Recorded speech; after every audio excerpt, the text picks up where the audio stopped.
People will say to you, are there any market risks you're watching that you don't think anyone else is watching? Now, first, let me just say, for me to say that no one else is watching something that I'm watching sounds pretty darn arrogant, I'd say. So I would never really say that. I'd prefer to think about this in this way. Are a lot of people paying attention to it? Are most people discounting it? I have no way to know what everybody's thinking. But you do have ways to know what lots of people are thinking. I also see in every risk some version of an opportunity. So let me talk to you about what I consider to be a risk that I don't see a lot of people talking about. I see more of them talking about it as an opportunity. This one. There's this fairly large universe. We have not had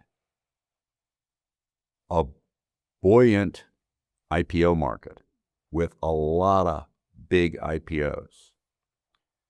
We have had a building through venture capital and subsequent to venture capital private equity, a fairly large inventory of big private companies that are looking to go public and may likely go public in 2026.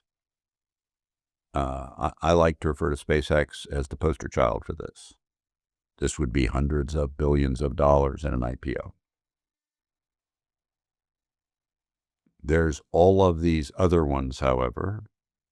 Databricks is another, Kraken's another, Anthropic's another, and there's another 10 behind that would be in the $200 billion range and up. We've never seen mega IPOs like that. Now, hero of mine, always long now deceased, Sir John Templeton, famously said, bull markets are born on pessimism, grow on skepticism, mature on optimism, die on euphoria. And I say that often. And people suffer mightily distinguishing between a fair amount of optimism and euphoria, which is a different thing. The fact is, how mega IPOs would be received in the marketplace is apt to be a good telltale indication of us crossing over into euphoria. Now, I didn't say those mega IPOs occurring is that. That's not what I'm about to say. What I'm about to say is how they are received by the public is a good indication of are we in a euphoric world or not. And again, I'm not talking about one or two of them. I'm talking about a group of them. If they're received with optimism and after their initial public offering, and 35 years ago, I wrote about how IPO, initial public offering, really means it's probably overpriced because they're always brought out at a time where the pricing is favorable for the issuer, not for you. If then they go up in price as a group, nicely, that's a pretty good sign of euphoria. Mega IPOs coming out for the first time as a group and rising after the offering would be a pretty good sign of euphoria and a risk, and most people aren't talking about that. On the other hand, if the mega IPOs occur and yet after they're issued, they perform poorly as stocks, that's a sign you don't have euphoria. You're still just in optimism. So this is a risk worth watching as 2026 proceeds. Let me give you another one that's a risk and an opportunity, and I don't quite know how to define the gradations of this perfectly, but it's this. Long ago, and ever since, Western nation governments in their equivalent to our Department of State and their equivalents to our intelligence agencies have long believed what George W. Bush as president, who is never really thought of as a president who uttered a tremendous number of wise, memorable statements that catch our thinking the way, let's say, Warren Buffett has in one realm or Yogi Berra did in another realm, did issue one that was short, pithy, and encapsulated the thinking that state departments have had around the world, which is, you can't negotiate with terrorists. Now, that's obviously false because you obviously can. His implication was you can't and have it be successful. You obviously can negotiate with them. The question is there success that comes out of the negotiation? If you look at the history of President Donald J. Trump, and more in his second term by far than in his first term, it is perfectly obvious that he believes that that is wrong and that you can negotiate with terrorists. The poster child for that is the Israel-Gaza, Hamas negotiation. But you can see a parallel function in the aftermath of his initial strike into Venezuela.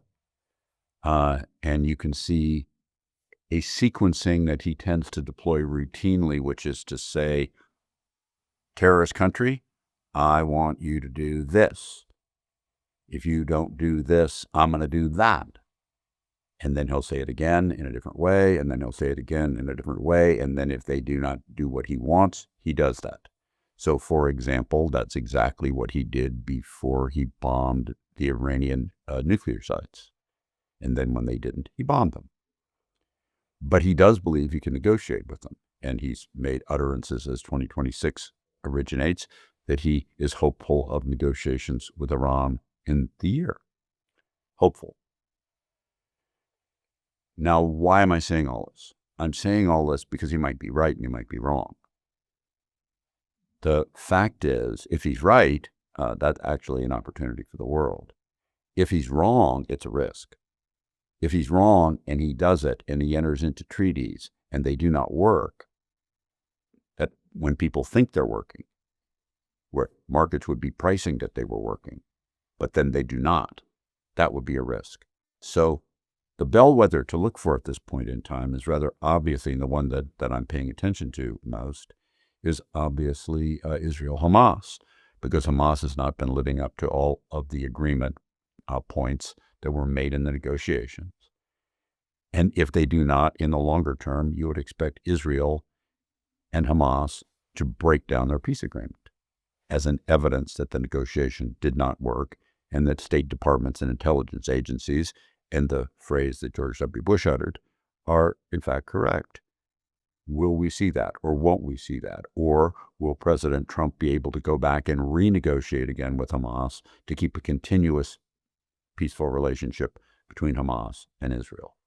I don't know, but it's a risk that's very much worth watching in 2026 and could have some shock impact, not so much singularly about Israel-Hamas, but more importantly about something more major like negotiations that he might enter into with Iran or with Russia, and maybe perhaps some others that we're not thinking about.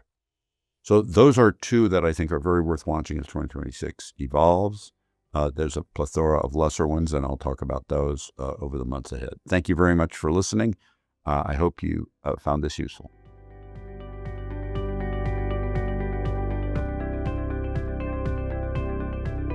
Hi, this is Ken Fisher. Subscribe to the Fisher Investment YouTube channel if you like what you've seen. Click the bell to be notified as soon as we publish new videos.